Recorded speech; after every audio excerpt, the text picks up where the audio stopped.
Cette guerre de 1870, elle est souhaitée par Bismarck qui a besoin d'un agresseur contre la Prusse afin de faire fonctionner les alliances défensives qu'il a nouées avec les États d'Allemagne du Sud, notamment la Bavière, le Wurtemberg, le Bade. Il prétexte la succession difficile au trône d'Espagne pour aiguillonner l'esprit, on va dire, nationaliste des Français et forcer la France de Napoléon III à lui déclarer la guerre. Ainsi, il fait fonctionner ses alliances défensives et permet une union militaire, dans un premier temps, des États allemands autour de la Prusse. Et cette union militaire, avec la victoire, va lui permettre de faire une union politique et donc de créer un empire allemand en 1871.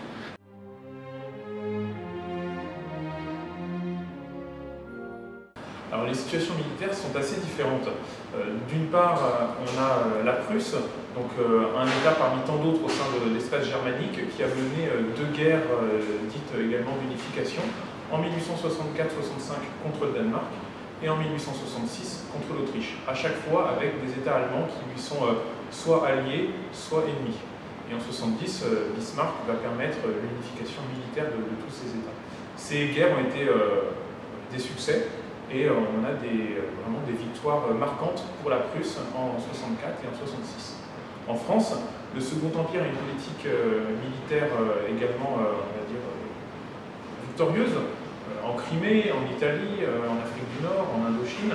Ça se passe un peu moins bien au Mexique, mais surtout à chaque fois, ces succès militaires ne sont pas transformés diplomatiquement. Et en 1970, malheureusement, la France est isolée diplomatiquement et ne peut compter sur aucune alliance pour faire face à la Prusse dans cette guerre franco-allemande.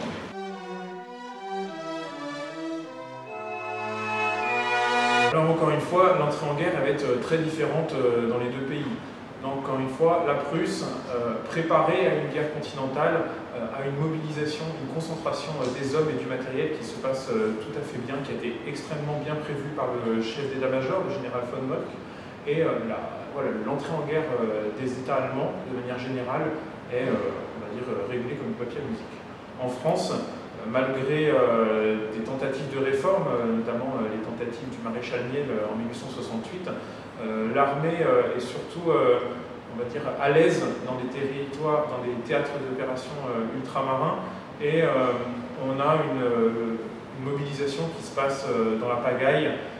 Il n'y a pas beaucoup de préparation.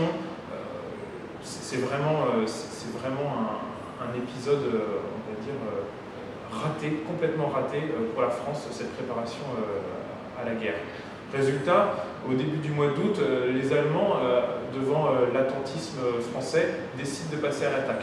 Très vite, ils rencontrent des victoires en Alsace, à Wissembourg, puis à Wörth-Fröschwiller, et puis en Lorraine, à Spitzschen. L'armée française doit reculer, elle est poursuivie par les armées allemandes. Moltke réussit à accrocher l'armée française autour de Metz. Il y aura des combats vraiment très durs autour de Metz au milieu du mois d'août 70, Saint-Privat en particulier. Et à la mi-août, l'armée française est encerclée dans Metz, l'armée commandée par Bazaine, et une seconde armée qui a essayé de se compléter en effectif au camp de Châlons est poursuivie et acculée à Sedan, où le 1er septembre, elle subit une défaite vraiment cuisante, défaite militaire, auquel s'ajoute la capture de l'empereur, qui était avec MacMahon à ce moment-là. Et donc, les Allemands pensent en un mois avoir gagné la guerre et définitivement battu la France. Seulement, la capture de l'empereur, la défaite de Sedan sont connues à Paris, et des opposants au régime, Léon Gambetta en tête, décident de proclamer un gouvernement de défense nationale et continuer la guerre afin de chasser les Allemands hors de France. Et on bascule dans un deuxième temps de cette guerre de 1870-71. On avait un mois de guerre dite impériale pour les Français, et on a ensuite 5 mois de guerre dite républicaine, où les armées de la défense nationale, beaucoup d'armées de mobiles, des réservistes, vont se battre tout au long de l'automne et de l'hiver 70-71. Malgré cet effort, malgré tout cet élan patriotique levé par Gambetta, les armées de la défense nationale sont battues. Alors successivement et dans un laps de temps très court de manière décisive. Le 12 janvier, l'armée de la Loire est battue au Mans. Le 17 janvier, l'armée de l'Est est battue à Héricourt, à côté de Belfort. Le 19 janvier, l'armée du Nord est battue à Saint-Quentin. Et ce même 19 janvier, l'armée de Paris échoue dans une tentative de briser le siège de Paris à Buzenval. Résultat, en une semaine, le gouvernement comprend que la situation est définitivement compromise et entame des pourparlers avec le nouvel empire allemand qui a été proclamé le 18 janvier à Versailles. Et ces pourparlers amènent la signature d'un armistice le 26 janvier 1871 qui devient effectif le 28. Et les combats cessent définitivement autour du 15 février parce qu'on continue de se battre à Belfort. Donc il y a une guerre qui dure 6 mois. Vraiment pour les Français séparés en 2 temps. Au début, une guerre vraiment centrée sur la Lorraine, l'Alsace, les Ardennes, et puis ensuite une guerre vraiment à l'échelle complète du pays, enfin quasi complète, la moitié nord, on se bat dans le nord, dans l'est, dans le centre, dans l'ouest, c'est assez peu connu au final, il y a des mémoires régionales, mais pas une grande mémoire nationale de cette guerre, et cet élan ne permet cependant pas la victoire, et la France, vaincue, doit subir le traité de Francfort le 10 mai 71 où on a cette annexion d'une partie de l'Alsace et de la Lorraine d'une part et puis une lourde indemnité financière, 5 milliards de francs.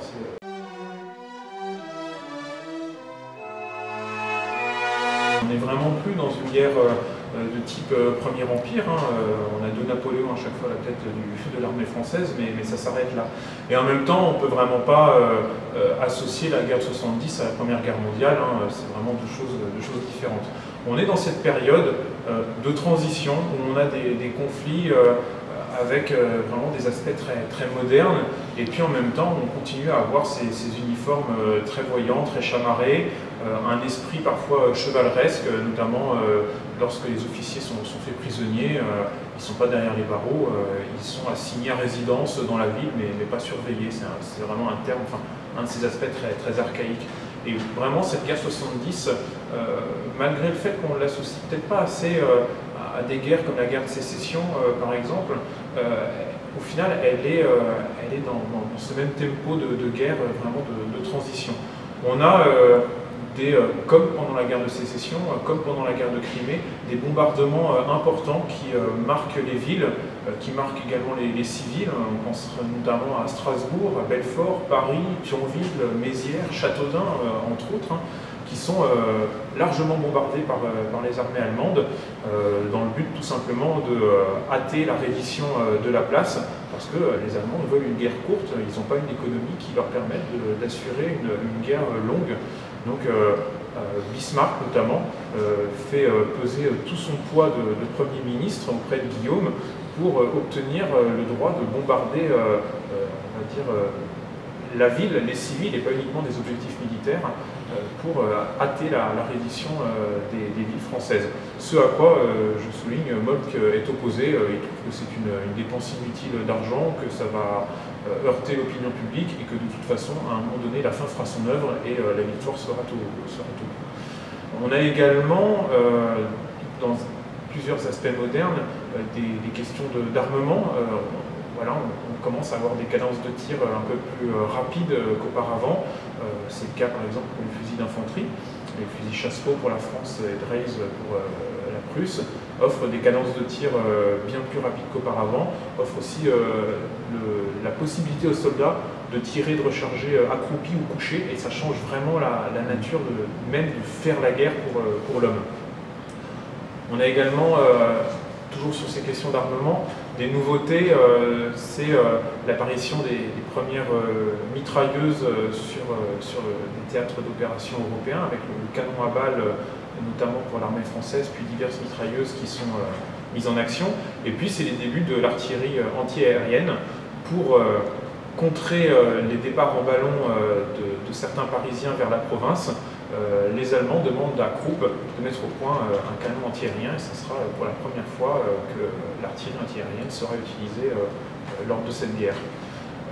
Autre aspect moderne, le nombre très important de prisonniers faits. Environ 470 000 Français sont faits prisonniers pendant cette guerre de 1870-71. C'est énorme, les Allemands n'avaient pas prévu ça, et la gestion logistique de ces prisonniers va être un point très compliqué pour eux. Vous avez environ 380 000 Français qui sont prisonniers en Allemagne. Alors ils sont internés sur tous les territoires des États allemands. On en trouve en Bavière, en Prusse, dans le Mecklembourg, etc. Ils sont parqués dans des camps sous la tente, et puis ensuite on leur construit des baraquements en dur, mais c'est à partir de décembre-janvier, parce que l'Allemagne, encore une fois, est vraiment pas préparée à accueillir autant de prisonniers. Il y a certaines tragédies autour de Sedan. On met 11 jours à évacuer les prisonniers, et il y a autour de Sedan ce qui a été surnommé la presqu'île de la mort, où des soldats français sont morts de soif, de faim, de maladie, parce que les Allemands n'étaient pas préparés, encore une fois, à s'occuper logistiquement de ces prisonniers. Puis autrement, 87 000 Français sont internés en Suisse, poursuivis par l'armée allemande. Ils se réfugient en Suisse, ils doivent déposer les armes, et ils ne sont pas prisonniers des Suisses, mais ils sont internés selon la convention qui a été signée à Verrières, donc en Suisse, et ils sont pris en charge, mais ils ne peuvent plus prendre les armes, ils ne peuvent pas rentrer en France, et les Allemands verrouillent la frontière. Alors les prisonniers français commencent à être rendus à la France au mois d'avril 1871. Bismarck facilite la libération de prisonniers français pour permettre au gouvernement de lutter contre l'insurrection de la Commune de Paris. Et les derniers prisonniers français, la majorité est libérée en octobre, enfin jusqu'en octobre 71, et ensuite il y a des prisonniers qui ont subi des peines on va dire de prison pour tentative d'évasion, pour rébellion, notamment, qui sont libérés au cours de l'année 1872.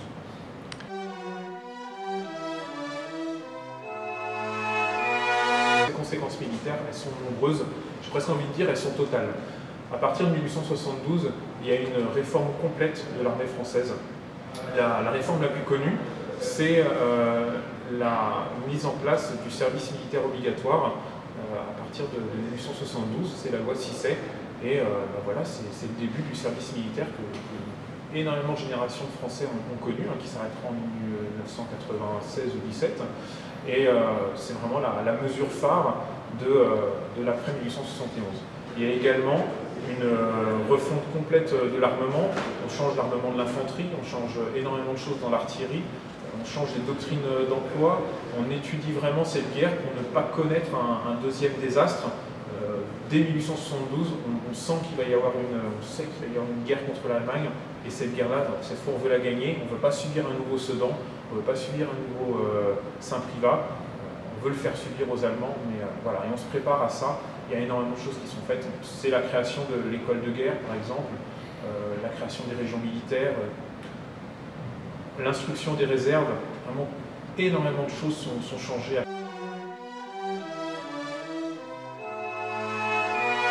C'est une mitrailleuse qui n'est pas réglementaire. Elle a été mise au point par un fondeur de cloches qui s'appelle Amédée Bollée, qui est installé au Mans. En fait, à partir du mois de septembre 1870, quand le gouvernement de la Défense nationale décide de continuer la guerre, il a de l'argent, il a des hommes, mais il manque d'armement. La majorité de l'armement français et des munitions également ont été soit capturées par les Allemands à Sedan, soit elle est encerclée avec l'armée de Bazaine à Metz. Donc le gouvernement manque d'armes. Gambetta va lancer un grand appel aux industriels français pour qu'ils fabriquent de l'armement. Alors certains vont réussir à fabriquer l'armement réglementaire, d'autres s'aperçoivent, et c'est le cas d'Amédée Bollée, que leurs installations industrielles ne leur permettent pas de fabriquer l'armement réglementaire français. Alors certains se mettent à fabriquer autre chose, et Bollée, qui souhaite quand même concourir à la défense nationale, conçoit à partir du canon à balles de Réfy une nouvelle mitrailleuse, qu'on appelle tout simplement la mitrailleuse Bollée. Le mécanisme est similaire au canon à balles, par contre la forme de l'engin, la forme de l'arme est complètement différente, et au lieu d'avoir 25 tubes, on en a ici 30 du même calibre, 13 mm, donc une cartouche assez puissante. Et cette arme va notamment être en dotation dans la 2e armée de la Loire, menée par général Chanzy. Face à cette arme, on se dit mais comment ça fonctionne, voilà, qu'est-ce que ça fait, parce que ça a l'air un peu terrible. Et ça l'est dans les faits. On a des récits, notamment de Français, mais également d'Allemands, qui parlent des mitrailleuses, des canons à balles, en disant que c'est des armes terribles contre l'infanterie et qu'elles font de grands dégâts.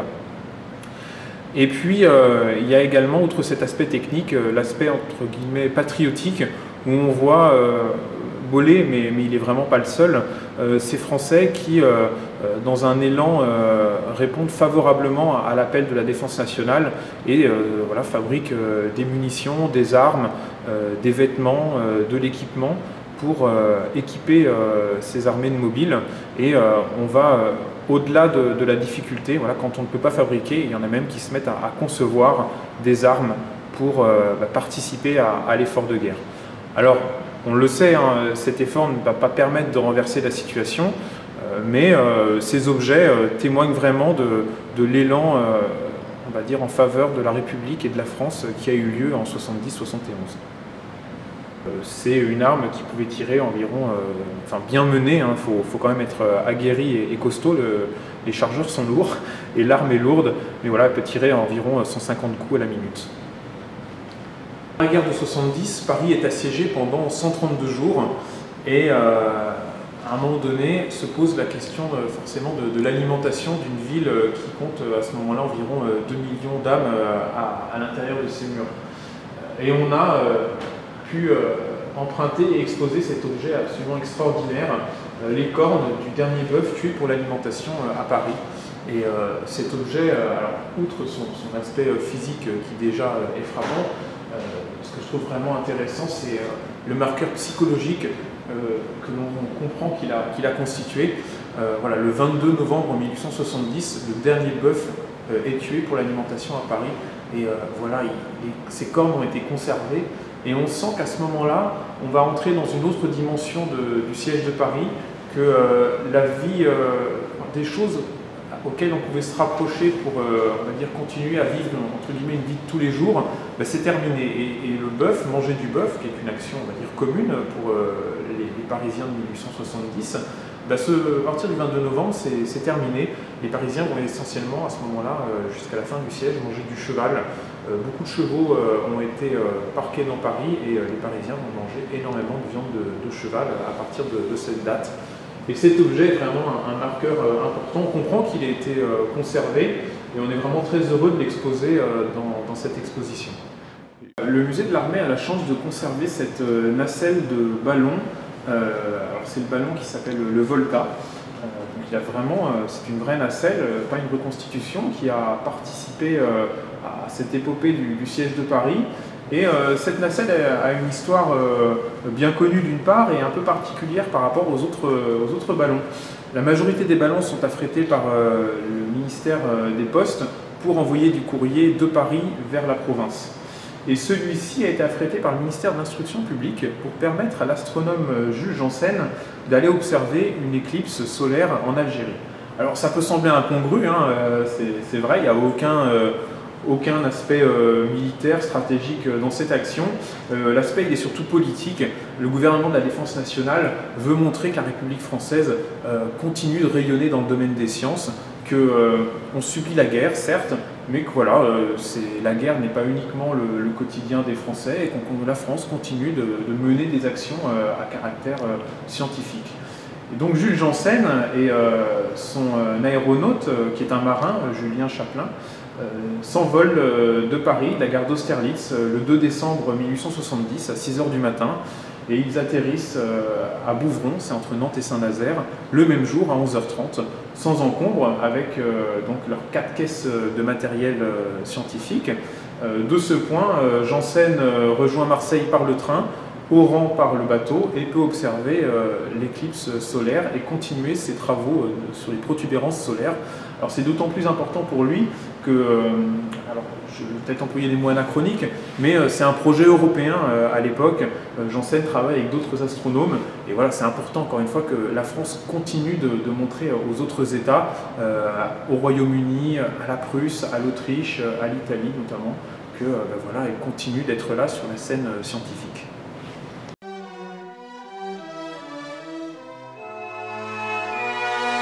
C'est vrai que cet épisode de la Commune de Paris occulte la guerre de 70-71. L'épisode est parfois même plus connu que la guerre qui, elle, a été occultée de la mémoire française par en particulier les 2 guerres mondiales. Et pourtant, cette Commune de Paris sans la guerre de 1870-71, sans la défaite surtout, elle n'aurait pas vu le jour. Même si il y a une tradition révolutionnaire à Paris, on pense notamment aux révolutions de 1830, de 1848 et aux insurrections qui ont eu lieu notamment au milieu du 19e siècle. Paris s'est bien battu en 70-71. La ville a résisté près de 4 mois et demi aux Allemands. La ville ne s'est pas rendue. Elle a déposé les armes en vertu de la convention d'armistice qui a été signée. Et c'est une tragédie pour beaucoup de Parisiens qui veulent se battre. On a environ 450 000 combattants. Alors ils ne sont pas tous du même niveau, on va dire, militaire, mais tous veulent en découdre pour sauver leur ville et puis pour se battre contre ces fameux Prussiens qu'on leur dit que depuis le mois de septembre, ils vont attaquer, il va falloir être prêt pour le grand assaut. Et puis un beau jour, ce 28 janvier, ils apprennent que l'armistice est signé, qu'il faut déposer les armes, que la France a perdu la guerre, qu'on va sûrement perdre une partie de l'Alsace et de la Lorraine, qu'en plus on va payer une lourde indemnité de guerre. À ça s'ajoute un défilé victorieux des Allemands dans Paris, sur les Champs-Élysées, et c'est vraiment une humiliation très dure pour la population parisienne qui, encore une fois, ne s'est pas rendue malgré les combats. Vous ajoutez des décisions du gouvernement. Un gouvernement est élu en février 71 avec une majorité conservatrice à tendance monarchiste, donc ça ne plaît pas vraiment au peuple parisien qui est républicain dans sa majorité au début de l'année 71. Et ce gouvernement va prendre une série de mesures qui vont être très mal prises par la population parisienne. Déjà, on rapatrie le gouvernement de Paris à Versailles, comme au temps de la monarchie. Ça passe très mal. Ensuite, le gouvernement qui se méfie de la population parisienne, la méfiance est réciproque, le gouvernement décide de supprimer le moratoire sur les loyers qui est en vigueur depuis le mois de septembre 70, et les loyers tout d'un coup se remettent à augmenter avec une population qui subit le contre-coup du siège. L'activité économique n'a pas encore repris. Et puis, dernière chose, le gouvernement supprime la solde des gardes nationaux, et cette solde était bien souvent le seul revenu pour les familles parisiennes. Donc augmentation des dépenses, suppression des recettes. Pour beaucoup de Parisiens, on a un climat vraiment très difficile au début mars 71. Donc on a le défilé, et puis le 18 mars, Thiers envoie l'armée récupérer les canons de la garde nationale, canons qui, pour la très grande majorité, avaient été payés grâce aux souscriptions des Parisiens. Donc ils avaient le sentiment que ces canons c'était les leurs, et c'est hors de question que l'armée les reprenne. Ça se passe correctement, on va dire, à Belleville et au but de Chaumont. À Montmartre, par contre, l'armée est prise à partie, la population s'insurge, et c'est le début de l'insurrection. Donc ce 18 mars 71, on rejette l'autorité du gouvernement. Ça va déboucher 10 jours plus tard, le 28 mars, sur la proclamation de la Commune de Paris.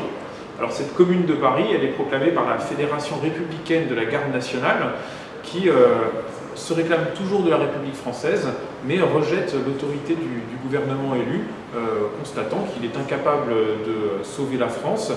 C'est un gouvernement de capitulards, de vendus, qui ne pense qu'à traiter avec les Allemands. Voilà, on pense que qui mieux que les Parisiens peuvent s'occuper des Parisiens. C'est un sentiment d'autogestion de la ville par ses administrés, donc de la commune, au sens administratif tel qu'on l'entend encore aujourd'hui. Cette commune de Paris qui rêve d'avoir des équivalents en province, ça sera le cas, il y aura des tentatives de communes à Lyon, à Marseille, Narbonne, le Creusot notamment, il y en a d'autres, et l'idée c'est d'avoir une fédération des communes et plus d'avoir de gouvernements qui, on va dire, on juge être trop éloignés des réalités des citoyens d'alors.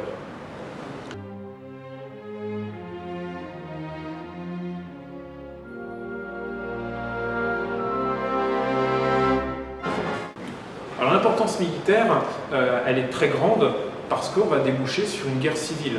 Le gouvernement de la République française ne va pas du tout être d'accord avec cette idée de sécession de la ville de Paris et de création d'une commune, et très vite le gouvernement engage des opérations militaires pour assiéger Paris et réduire militairement et politiquement la commune. Donc on va avoir une guerre civile qui va durer un peu plus de 2 mois, et pas une semaine comme on le pense trop souvent, on réduit souvent ça à la seule semaine sanglante. C'est 2 mois de combat entre l'armée française et les combattants de la Fédération de la Commune de Paris, les fédérés, et on se bat de Clichy à Ivry à peu près, sur tout cet arc sud-ouest parisien. Les combats sont très violents autour d'Issy et de Vanves, à Clamart notamment. Il y a vraiment des combats très violents, plus violents qu'au final la semaine sanglante en termes, on va dire, d'opérations militaires. Et puis après avoir bombardé les défenses parisiennes, après avoir récupéré les forts d'Issy et de Vanves notamment, les troupes françaises menées par MacMahon, qu'on a réussi à faire libérer d'Allemagne et revenir en France pour prendre la tête de l'armée de Versailles. C'est pour ça qu'on appelle les opposants français à la Commune les Versaillais. MacMahon, le 21 mai 1871, réussit à pénétrer dans Paris par la porte du Point de Jour, c'est au bord de la Seine, vraiment à l'extrême sud-ouest de la capitale. Et à partir de là, s'engage une semaine de combats dans Paris même, des combats qui vont être durs, violents, avec une répression féroce de la part de l'armée française contre les insurgés. Il y aura beaucoup d'exécutions sans, on va dire, sommaires, hein, sans vraiment de jugement. Un type qui est pris des armes à la main ou avec des traces de coude sur les doigts, il est collé contre le mur et puis abattu. Et puis, en réaction, il y aura, on va dire, une sorte de baron d'honneur de la Commune qui va vouloir effacer les traces, les lieux de pouvoir du gouvernement dans Paris, et donc qui conduisent aux incendies bien connus de l'Hôtel de Ville, des Tuileries, à l'abattage de la colonne Vendôme. Voilà, ça va être vraiment une période très dure pour la France de manière générale. Et le 28 mai 1871, les derniers combattants de la Commune sont vaincus autour du 11e arrondissement et du cimetière du Père-Lachaise. Alors les Allemands ne sont pas présents à Paris, les Allemands n'occuperont pas Paris en 70-71, hein, ils en font le siège pendant la guerre et ensuite ils se retirent, hormis cet épisode du défilé du 1er mars. En 71, pendant l'épisode insurrectionnel, les Allemands sont sur toute la partie est de la capitale. Donc ils occupent par exemple les communes de Saint-Denis, de Romainville, de Vincennes et les forts français qui sont à ce moment-là, mais n'interviennent pas dans les combats. Ils ne participent pas au blocus de Paris. Hein, les communards réussissent à faire passer des vivres à travers les lignes allemandes, ce qui leur sera reproché par le gouvernement français. Chacun accuse l'autre de pactiser avec les Allemands. C'est une grande redondance tout au long de cet épisode. Donc les Allemands ne bloquent pas, n'aident pas l'armée française à bloquer la Commune. Par contre, ils facilitent le retour de prisonniers français d'Allemagne vers la région parisienne pour mater l'insurrection. Bismarck, il faut bien le comprendre, hein, il a besoin d'un gouvernement stable pour finir de traiter la paix de la guerre. Donc cette paix de Francfort, elle est signée le 10 mai 71 en pleine guerre civile en France. Donc par nature, évidemment, les Allemands sont suspicieux et pas vraiment favorables à l'instauration d'un nouveau gouvernement à Paris qui a pour but final de continuer la guerre et de récupérer ce que le gouvernement français n'a pas été en mesure de récupérer, hein, à savoir ces territoires perdus. Mais ils ne participent pas directement, les armes à la main, à la répression de la Commune de Paris.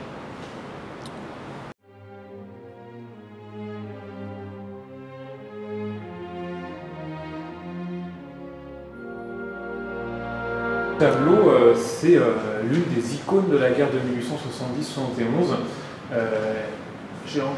Voilà, vraiment tout le drame de la guerre est résumé dans ce tableau. Des soldats français qui se battent courageusement, même blessés, qui se battent jusqu'à la dernière cartouche. Ça qui donne le titre au tableau. On est ici à Bazeilles, à côté de Sedan, pendant les combats du 31 août et du 1er septembre 1870, et de Neuville, qui n'a pas participé au combat de Sedan, mais qui est engagé dans la garde nationale mobile et qui participe au combat autour de Paris. Neuville connaît le siège de Paris, se bat notamment au Bourget. Il a donc vu de très près ce que c'est que la guerre, les soldats qui se battent, qui sont blessés, qui meurent, et il arrive à retranscrire ça dans son tableau qui alors, a cet aspect très réaliste et puis également une dimension symbolique très forte avec la France, on va dire représentée, symbolisée par cette pièce domestique, hein, une chambre ici assaillie de toutes parts et défendue par les soldats de l'armée française, et puis le pays vaincu symbolisé par le fusil brisé au premier plan de l'œuvre. Alors ce tableau, il aura une fortune considérable. Il est primé au Salon de 1873. Il est ensuite sorti pour bon nombre d'expositions, notamment des expositions universelles. C'est vraiment l'icône de la guerre 70. Il y aura une diffusion très large en France et en Europe grâce à la lithographie dans un premier temps, puis grâce à la photographie. On va en tirer des poèmes, des pièces de théâtre notamment, et puis en 1897, Georges Méliès réalise ce qui est considéré comme le premier film de guerre de l'histoire du cinéma. On est 2 ans après l'invention du cinéma par les frères Lumière. Réalise donc Méliès une version animée de ce tableau qui s'appelle Bombardement d'une maison, et on est voilà, plus de 25 ans après la guerre et on a encore une diffusion culturelle intense de la guerre d'une part et de ce tableau d'autre part. Alors le peintre de ce tableau s'appelle Auguste Lançon. Comme beaucoup d'artistes pendant la guerre de 70, il participe au combat. Auguste Lançon s'engage dans un bataillon de marche, il se bat autour de Sedan, puis lors du siège de Paris. Alors c'est à Sedan qu'il a dû voir cette scène, en tout cas elle lui a été inspirée au moment de cette bataille, et il retranscrit les choses de manière vraiment très crue, très réaliste. Et on a ces soldats français, ces cadavres qui sont figés, raides, gris, très réalistes, avec à l'arrière-plan la ville qui brûle, très vraisemblablement le village de Bazeilles. Et puis au centre du tableau, on a des Allemands, des soldats prussiens et bavarois, qui discutent tranquillement, qui fêtent la victoire. On aperçoit un Prussien, une bouteille de champagne à la main. Et ce traitement très réaliste a choqué à l'époque. Lançon peint ce tableau en 1873, il est exposé au Salon de 1874 et la réaction des gens est très dure. On n'est pas habitué à voir représenter la mort et les cadavres de façon aussi explicite, aussi réaliste. Et chose assez exceptionnelle, le gouvernement français décide d'acheter le tableau afin qu'il ne soit plus exposé. Et donc, c'est vraiment une histoire particulière. Ces peintres combattants, c'est le cas de Lançon, mais également de Denneville, de Detaille, de Meissonnier, entre autres, qui participent au combat et reproduisent dans leurs œuvres la blessure, la mort, la guerre de manière vraiment très réaliste et parfois, comme c'est le cas ici, très crue. L'histoire. Alors cette tête, c'est celle de l'empereur Frédéric III. En 1895, pour les 25 ans de la guerre, Guillaume II, donc l'empereur allemand, décide de rendre hommage à son père, l'empereur Frédéric III, qui était le prince héritier Frédéric au moment de la guerre de 70-71. Frédéric, à ce moment-là, est le commandant en chef de la 3e armée allemande et est le vainqueur de la bataille de Wörth-Fröschwiller. Et donc Guillaume décide de rendre hommage à son père en faisant ériger une statue équestre. Elle faisait 5,50 m de haut, perchée sur un socle de 7 mètres, donc elle était vraiment visible de toutes parts.